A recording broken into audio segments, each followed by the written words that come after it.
ولقد أرسلنا رسلا من قبلك وجعلنا لهم أزواجا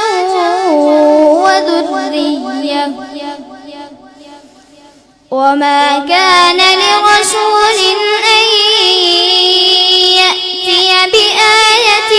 إلا بإذن الله لكل أجل